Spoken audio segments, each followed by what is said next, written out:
right, anybody feeling the summertime blues yet? No?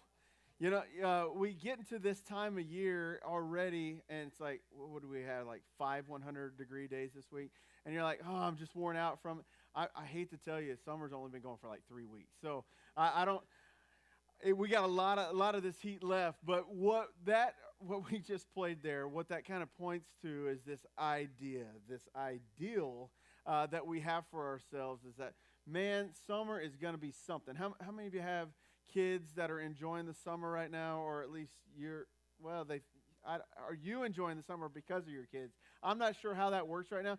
Anybody going on vacation, getting out for camps, doing some different sports things that you don't normally do during the school year. I mean, you kind of have your life pushing towards a certain direction in the summer. And I think when you listen to a song like that, do you know that song's been done like 3 or 4 different times? I didn't know there was like a 1950s version. In my mind, like nothing happened before 1980, so I don't know. This guy, I've never heard of this guy, Eddie Cochran, but he did this song. And then The Who did that song. Anybody hear The Who version of that song? I don't think it's as good, and I like The Who. But then who grew up with Alan Jackson singing that? There you go. All right. I don't listen to country now, but that was real country stuff. That's what we listen to. Anyway, hey, I was thinking about this summertime blues thing, and it got me thinking about something that my family does during the summer. At least we were doing for quite a while, for like 4 or 5 years. My wife, we have this chalkboard thing that she decorates for different times of the year, different seasons, and really it like writes the pretty decorative stuff for our kid's birthday, and we always remember like a mile marker, how big and tall they are compared to whatever. But in the summer, she did this thing, and I love it because it gets us all excited about things, but it said summer bucket list, and we can put palm trees on it and sun and beaches and different things, even though we're really not beach people. But we all got together as a family, and we list off these things that we would want to do, whether it was go to the drive-in movie, or go drive down Route 66 and do pops and things like that, or go to a ball game. I'm trying to think of what else. Go to a splash pad. There were always a number of different things, over 20, maybe 25 different things that we would have. And what we'd do is we'd sit and just check them off every time. And ultimately, every summer, we'd get to the end of the summer, and we'd probably have like a third of them checked off. It's like nothing ever really got all the way done. Now, and I'm not saying it was a bad idea because I always enjoyed doing it, but it's like, oh, it kind of leaves you unsatisfied. Like, oh, we didn't get to do what we really wanted to do this summer. And anybody ever feel like that? You're like, oh, I've got all these great, illusions of grandeur, right? Like you're just trying to figure out what you think you're going to do, and it doesn't really live up to the expectation of what you have. Sometimes that happens.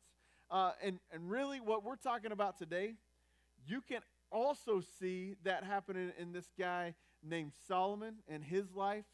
And whenever he writes this book, Ecclesiastes, if you want to get somewhere, you can look at the book of Ecclesiastes today. And I'm really going to kind of give you a Cliff Notes version of what it's all about. And let me tell you, again, a little bit of who Solomon is.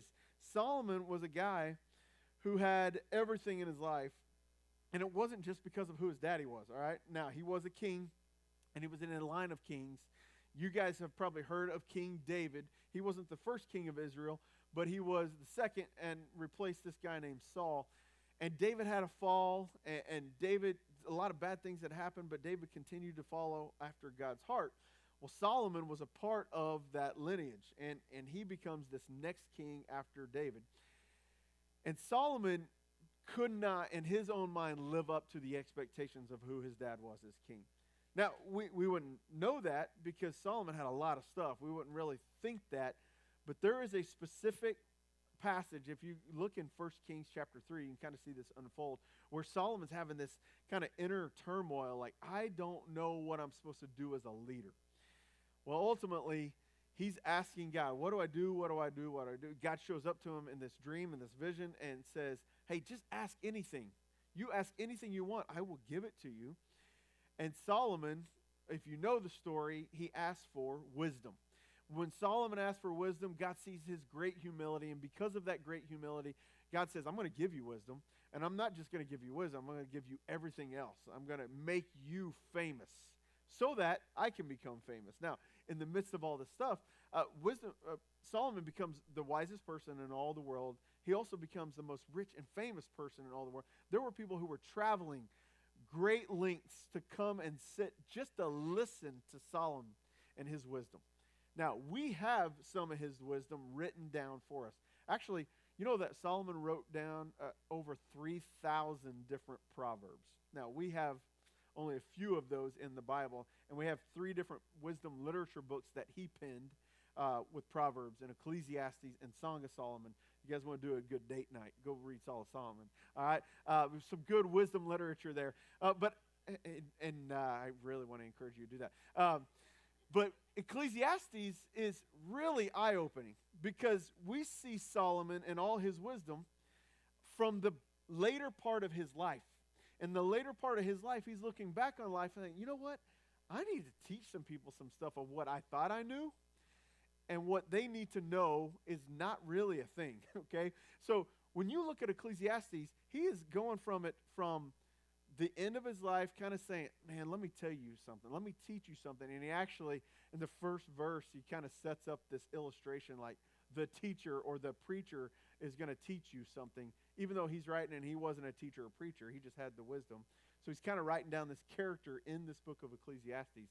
And what you see is what unfolds. And it is some good stuff. There's some heavy stuff, but there's some kind of like obvious stuff in here that I don't think we really take to heart. And my hope today is that we can look at this and say that Solomon kind of had these summertime blues is really what was going on here. And he's having this issue of, man, didn't really live up to expectations. And I'm not just going to sit and wallow on it like this guy did in the song. But what I am going to do is I'm going to teach you something. And I'm going to show you what really can be satisfying, what really can be fulfilling for your life. So that's my hope and my intention of where I want to go today. So if you'll do me a favor and just kind of go into the book of Ecclesiastes, I really want to just unfold some stuff that I think really shows us a different path. Because our culture, our world, you and I both know this, it is offering us up some examples of how we should or could live our lives. Man, this is going to make you happy. Everything's commercialized, and it's going to show you this is going to be some good stuff. And we dig into this. We take a piece of that pie, and we want to see if it's good, if it tastes good. We want to be a part of that. But the reality is, man, culture really doesn't have anything on what Solomon finds out later in his life. And, some of us are in here, and we've gone down this specific path because culture has told us, hey, if you are maybe an investment banker and you have all these portfolios that are building and you're expanding it, that's the way you do it. That's the way you can find this fulfillment in life. Some of us know that's not really the truth, right? If you are next in line for this promotion and you know that it's going to change the way your life it goes forward, and you're hoping and praying this is a good thing, right? You realize that might not be all that it's cracked up to be, right? If you are a student and you've reached this milestone of earning a new degree, and you think that it's going to get you to these next steps or next opportunities, which, by the way, sometimes degrees don't actually do you that. It's just education. You're just building up knowledge, right? But you think that it's going to get you here. You think, and the culture tells us, you got to go do this. You got to go get this. Now, some things, some doors it does open, but to what ends, right? If you're the wife who might be, you have these ideals of building this dream home for your family and whatever, Good Housekeeping. Is that the popular magazine? Probably not. That was probably back in the 80s. Whatever it is, you have this ideal world that you want to provide for your family, and you can do this. Culture tells you this is the way it's supposed to be. Oh, it's that Magnolia place. That's the one, right? That's what we want to be right now. What's those? Chip and Joe. That's it. Yeah, anyway, maybe on the other end of this, you're the husband, and you feel like, because the culture tells you this, you keep working hard and keep putting in overtime, then you're going to be able to provide. And you're going to do this for your family. There's all kinds of things that you're being told. We're being told that it's going to give you a fulfillment. It's going to give you a satisfaction in life, when in reality, it is what Solomon says, vanity. Now, I want you to go look here in Ecclesiastes chapter 1. we're going to talk about what this is, because he's going to say all these things might seem to be something, but it's going to lead to something different. The first thing he says is that whenever you start to pursue these things like this, when culture tells you that this is the way life could be, and you're out here trying to attain all these things, he says, your life is going to feel empty whenever you try to attain these things. Verse 2 shows you about this when it comes to this vanity. Let me explain it. He says vanity, and this is in my version. I read through the ESV. He actually says this word, this term, 34 times throughout the book of Ecclesiastes. Vanity. Yours might say meaningless. Really, it's the Hebrew word for this. The term is havel, is what it is. And I tell you this because I want you to understand that it has this meaning that is different than meaningless or vanity.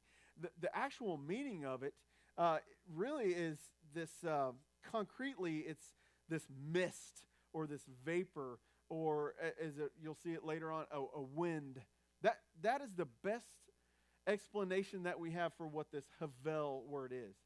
But not just in a concrete way, but in a metaphorical way, it's really referring to something that is fleeting, that is uncapturable. It is something that is going to come and go. So if you have a mist, a vapor that is fleeting, you kind of have this understanding that when Solomon is talking about vanity or everything is meaningless, you just can't hold on to it. All right, here's what he says. Vanity of vanities, says the preacher. Vanity of vanities. All is vanity. So he's teaching, he's preaching to these people like, hey, all these things are like a vapor. All that list of things that you think, that bucket list of things that you think you need to get after, it's a vapor and it cannot be grasped. He's done it all. Solomon's done it all. He's seen it all. And you know what he says? I've come up empty. I feel empty. And there's got to be more to life than chasing some elusive vapor that I can't grab a hold of. This is how Solomon talks about this. He says life can be and feel empty. Life can also feel, he talks about it this way, it can be exhausting. I don't know if you've been there or not, but I know Solomon's been there. He says in verse 3 and again in verse 8, he says, what does man gain by all the toil, all the work, right? All the toil at which he toils under the sun. And then in verse 8 he says, all things are full of weariness, and a man cannot utter it. We can't handle it. You get exhausted. How many of you are at your wits' end because of your work, or what you have to do around the house, or what you have to do to keep up this code of whatever the Joneses are doing, right? It's exhausting. You can't keep up with it. Solomon knew it. He felt it. He had everything, and he knew it and understood how exhausting it could be. And actually, he talks about it in specific ways, like he compares it to nature and the cycles of nature, the rotation of the earth, the weather patterns. And really, I think what he's alluding to is this, hey, these things are just going to keep rotating, and you're just going to keep rotating on this treadmill, and it's never going to be attainable. You're just going to keep running this path that you can't get to a finish line of. It's exhausting, and it'll wear you out. He also describes life as unsatisfying. It can feel unsatisfying. In chapter 1, verse 8, the second half of verse 8, he says, the eye is not satisfied with seeing, not satisfied, right? Nor is the ear filled with hearing. What has been is what will be. Just hear that right there. What has been is what will be, and what has been done is what will be done. And there is nothing new under the sun. Now, you've heard that before, probably, right? And what he's saying is, you're not going to be satisfied by the next, latest, greatest thing, because it has not ever been satisfying in the past. It's never going to be satisfying in the future. And anything that you try to grasp out there, it can't scratch that itch. It's not going. You're not going to get the actual taste that you think you're going to get out of it. I kind of think about our entertainment options, right? How many of you are in like streaming, and you're only in streaming, and you've got Netflix and Hulu or Paramount or HBO Max or Disney Plus or I don't know whatever, Discovery Maximum. I don't know what is out there, right? There's so many different things. Or 10 years ago where it was all satellite and you have 1,000 channels, or all the cable things. And you have endless things out there that you could watch or you could do. And what do you sit and do? You just sit on the couch and you just click and click and click and click. It's like, no, then. And you have all these options, but none of it can really satisfy. And you don't know how, you're just looking for something more. That's really the best way I can kind of describe this, is this unsatisfaction here. Life can feel this way. And the last thing that Solomon points to is he says that life can feel pointless. It can feel pointless. And this is a little disheartening, but in verse 11 he says, there is no remembrance of former things.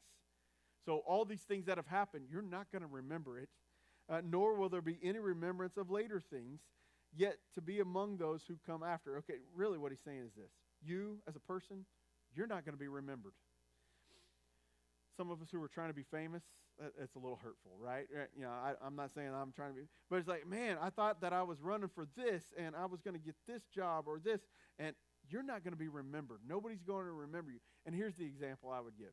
I was talking to my family yesterday about this, and we were just kind of going back in our memory bank, and Wyatt was trying to prove me wrong earlier because he knows all his great-grandparents. Okay, how many of you know all of your great-grandparents, have a relationship with your great-grandparents? Two of my great-grandparents, I had to be reminded by my uncle earlier what one of them was. I don't even know most of my great-grandparents' names, let alone had a relationship with them. Now, you want to wonder why some of your family might be pushing a Christmas gift of Ancestry.com on you so that they won't be forgotten, right? That's what it is. They don't want you to forget them. But they will be forgotten. We will all be forgotten. Sobering reality, about 3 generations in the future, your great-grandkids aren't going to remember you. That's how sad this is in our life. But it is a reality of things. And Solomon's saying, these things won't be remembered. You won't be remembered. It's kind of like life is pointless to live in the moment, to live in the past, to live in these things. And he'll talk about those things pretty specifically. But so here's the reality. Life can feel empty. Life can feel exhausting. Life can feel unsatisfying. Life can feel pointless. Aren't you glad you came to church today, right? All right, let's just talk about the rest. Listen, I get it. And this is what we need to talk about. Because you and I are all chasing after some of these same things. We're chasing after this mist, this vapor that you cannot grasp. And if you are doing it that way, it's going to feel empty. And it's going to be exhausting. And it's going to be tasteless. You won't be satisfied. And you cannot. You will not be remembered. And that's just the way it is. It's going to feel pointless. Solomon tells us there's a need for something more in our lives. If we've tried all this stuff, what is it that we truly need in our lives? Some of us have the answer. You're living the answer. But we need to talk about it. We need to talk about what some of these things are that we've tried before, because you've searched. You've been restless in your searching. You've went from one career to another. You went from one relationship to another. We've gone through this, right? And you thought that, oh, man, if I just do this or make more money here, then that's going to make me happy. Or if I just change this direction of my life, then everything will be satisfying. No, Solomon says, no, I've done it. Let me tell you why I know, because I basically put this to an experiment, is what he says. It's kind of a test. And I wanted to see if pleasure could adequately suppress all these things and give me this satisfaction. He said it didn't. None of it did. The truth is, guys, don't get me wrong here. There's nothing wrong with pleasure in your life. I'm not here to be a killjoy, okay? But, I mean, even God talks about it. All things are created for our enjoyment. But whenever pleasure takes the place of purpose, there's a problem. We can't put pleasure in place of purpose. You know, there are things that can give you a purpose in life that can be enjoyed as well. That can be a problem. If you build your life on seeking pleasure, you're going to be disappointed in the end.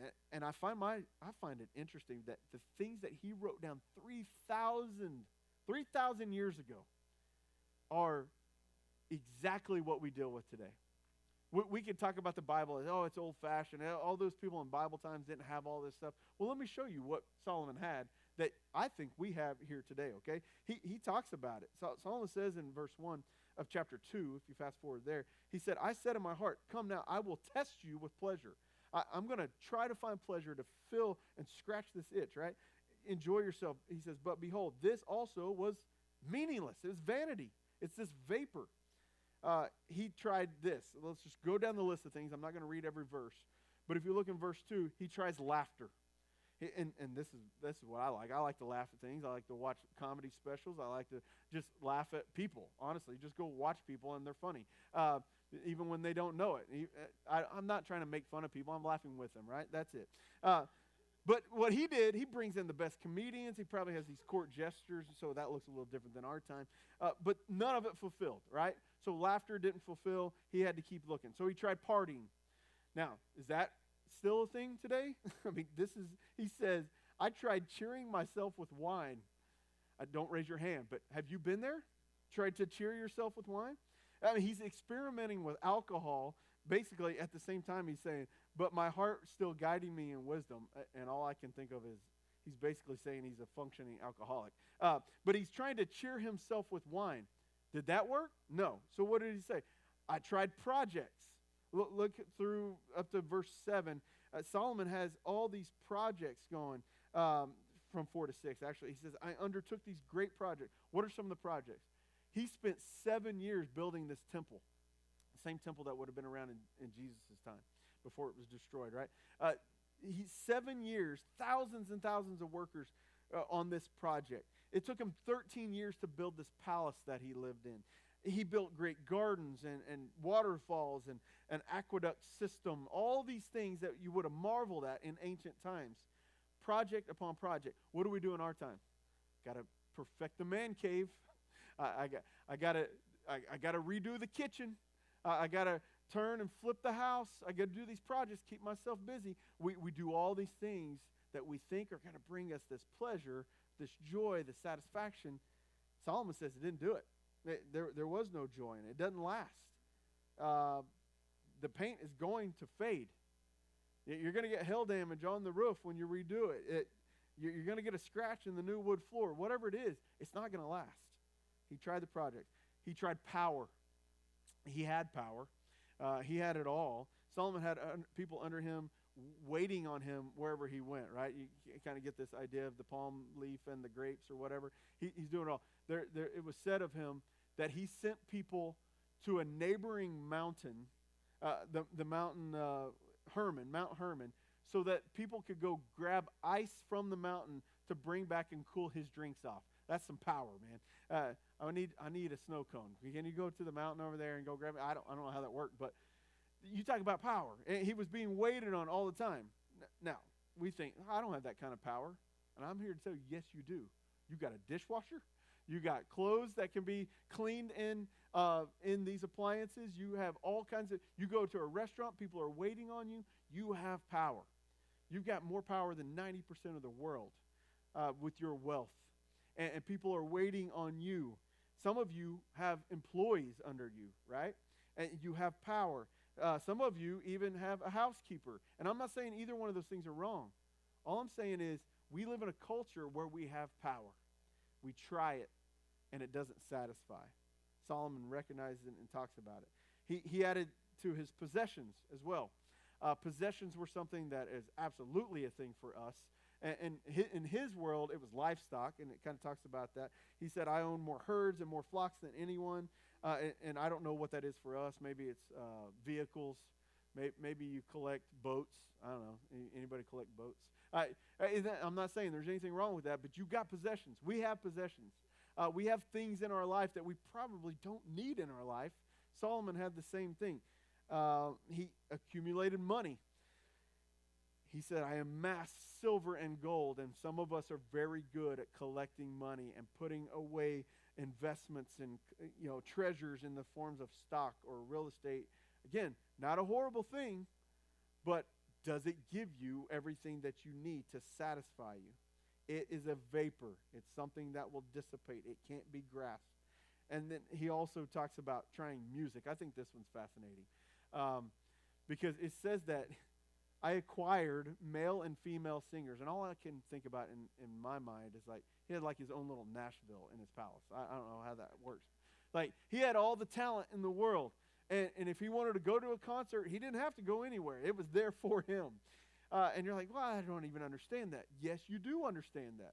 Do you have Spotify or Apple Music or Pandora or Prime Music? You have it. We have all these things. And some of us plug these things in our ears and we unplug the world and we just want to be satisfied by this. Again, not a bad thing, but you're looking for something. We're looking for this. And then the last one we can't miss, I got to talk about it. He mentions sex as well. Now, he's in the middle, understand this, he's in the middle of a sex-saturated society. Everywhere, it was all about this, this multitude of women in his life. It mentions he had 700 wives. That's insane. That's stupid. You don't have that for a relationship. I'm just going to tell you, all right? You have that because you are bored somewhere in your life, and you are looking for answers somewhere else. It wasn't just the 700 wives. He didn't stop there. He had 300 concubines. Now, a concubine had zero legal connection to him like the wives did. The 300 concubines were strictly for the pleasure, and that's exactly what the whole society was. And Solomon said, I had it all. I tried it all. I looked for that to be my pleasure. And people who have been sexually promiscuous, you might echo this. It can bring temporary pleasure, but it can't fully satisfy. You've been there, right? Been there. And since all this stuff, you look at the list here, all this stuff doesn't bring happiness, you got to try something else. What's next? What am I going to try next? And that's what his life was all about the whole time. There was nothing left. Solomon had women and riches and power and property and clothing and musicians, the finest food, drink, livestock, servants, whatever it was, you name it, he had it. But nothing brought fulfillment. It was all vanity, a vapor. It was meaningless. And I want you to see, he has this summary of his pursuit of pleasure. He says in verse 10 of chapter 2, he said, whatever my eyes desired, I did not keep from them. I got whatever I wanted. I kept my heart from no pleasure, for my heart found pleasure in all my work, in all my toil. And this was my reward for all my toil. Then I considered all that my hands had done, and the toil I had expended in doing it, and behold, all was havel, vanity, vapor, meaningless, and striving after a wind. So he talks about it in a different way there. And there was nothing to be gained under the sun. So you may be that executive with the great salary, the nice house, the nice car, all the toys. But deep inside, you know there's something more. You feel it. I'm not going to convince you of it. You know it already. Maybe you're the summer vacationer who has that spot or a new spot every year, and you've got all these great plans, and you fill up the camera with all these great pictures, staged or unstage, doesn't matter. And you think, hey, this is going to bring me some kind of fulfillment. But you get back, and you're thinking about the next vacation. Why? Because it doesn't satisfy. That might be where you are. You could be and this might be some of us in this room right now, you might be the weekend partier. You party late and you party hard. But guess what? Monday always comes around. And life comes back to get you every week. And the weekend partying, it just leaves you unfulfilled because it can't ever catch up.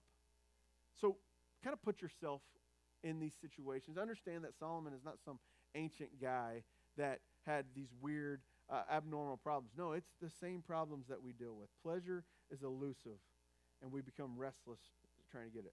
You can read through the whole book and find this constant lesson in discontentment. But at the end of the book, this is what happens. Like I said, I'm going to give you a cliff notes of this. You go read it on your own. Ecclesiastes 12, he summarizes things. He says this, the end of the matter, all has been heard. For God, fear God and keep his commandments. For this is the whole duty of man. He's tried everything all over, and he says, at the end of the day, this is what matters. Fear God and keep his commandments.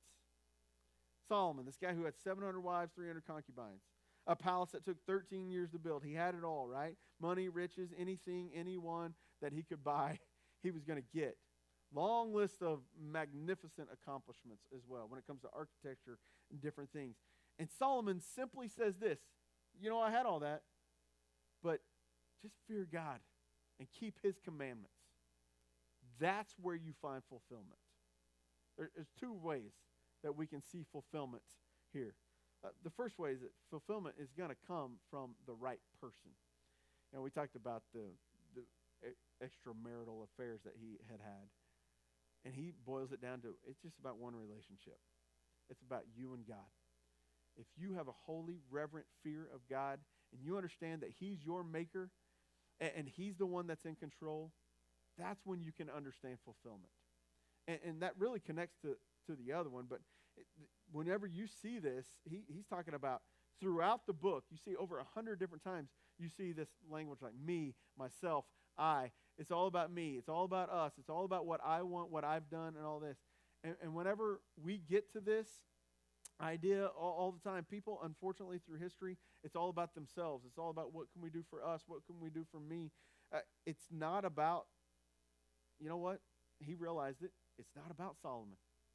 And we got to realize it. It's not about us. It's not about what you attain. It's not about what I attain. Fear God. He's the one in control. Fear God. We're made for him. Fulfillment comes when you live for him. That's the only time that you find fulfillment. And then joined with this, fulfillment comes when you live by his standards, the right standards.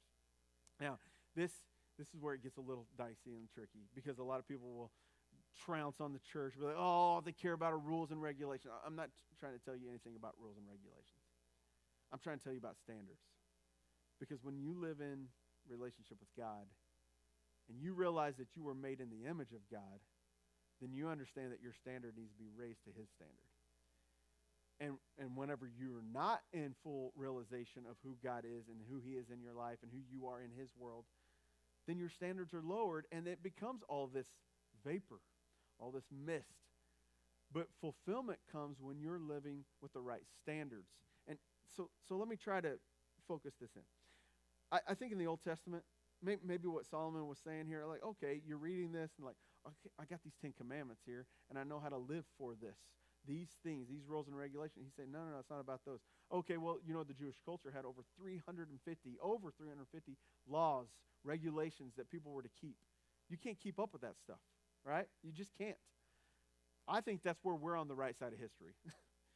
Listen, it's okay to brag about it. We came after Jesus, and we get the better part of this deal, okay? I know Moses is jealous about this stuff. I know all this. We know it. But what we understand is that we have one command, two commands really, that lead to a third, that we have to keep up. You fear God. What are the commands? You love God, and you love your neighbor. Love God, love others. Love God, bless other people. When you love God and you love other people, you find fulfillment. Bottom line, that's it. I don't know what we're trying to run in this race, what we're really trying to attain, because at the very best, it's going to end up in some chiseled words on a headstone. At the very best, because you can't keep it with you, right? And the only thing above the ground is something that somebody else said about you. So at the very best, yeah, you're going to leave your legacy to the next generation. They may not be poor, but like I said, 3 generations down the line, you're forgotten. It doesn't matter. At the very best, you know what you live for? You find your fulfillment in fearing God and keeping his commands. That's whenever you find true fulfillment.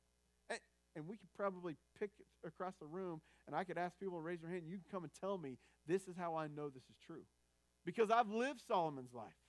I've tried those things. It was a vapor I can't hold on to. I just keep running and trying to catch wind. But you know, whenever you have this relationship with God, and when you keep his commands, that's when you find fulfillment. So how do you put the litmus test out there? Are you fearing God? Are you keeping his commands? Do you love him? Do you love your neighbor? And ultimately, there's one more command, because there's an action step in there. Yeah, the action's in loving your neighbor, and it looks like different things based on the neighbor, right? But there's really one thing that Jesus says. He dies, crucified on a cross. He's buried.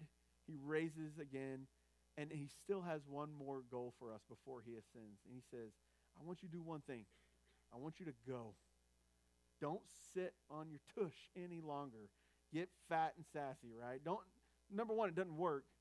But go and make other disciples. You know it. Go teach them it too. Teach them to obey, to fear God, and to keep his commands. That's the one thing that you have to do, disciple. Little Christ is what Christian is, right? That's your one job here. So the question is, are you doing it? I'm not going to come around. I'm not going to go to your house. I'm not going to call you to make sure you're doing this. You know in your heart where you are in this. I know in my heart where I am on this. I know where I fall down, and I know when I felt like, oh my gosh, I thought I had it, and I missed it. And then I know whenever I'm sitting in this relationship with God and I understand I got it. You know where you are in this. Do you want other people on that road with you? Go and make disciples. Do that litmus test today, and you'll find fulfillment in the right places. Let's pray. God, thank you so much for your word, your truth, your what seems to be a condemnation, but really it's an opportunity to not keep making the same mistakes that we've made before. God, thank you for the lessons. Thank you for the teaching. Thank you for, as he calls the preacher, whoever it is that he's making up as this character, he's just telling the story of his life and what he tried. God, we can sit here and we can tell the story of our lives. And I pray that we can do that we can tell those who are still chasing after that vapor, that it doesn't have to be this way. So God, help that truth come into our lives. Help us to live according to the fulfillment, to fear you, to love you, to know you, and to keep your commands. And in doing so, making your son's name famous for the rest of the world to experience the same. We love you and we thank you for him. It's in his name we pray. Amen.